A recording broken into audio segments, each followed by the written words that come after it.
and today we are making excellent chile verde. Real simple way to make chile verde. Now, we got our pork. Let's open it up and let's cut it.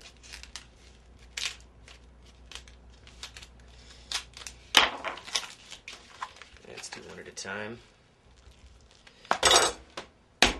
We got our cutting board for meat.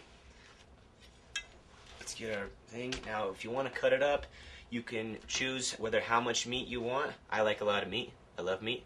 You can choose how big you want the pieces, this big, this whole thing, or smaller pieces. Whatever you decide to do, it's up to you. Let's just get a sharp knife. Cut them up.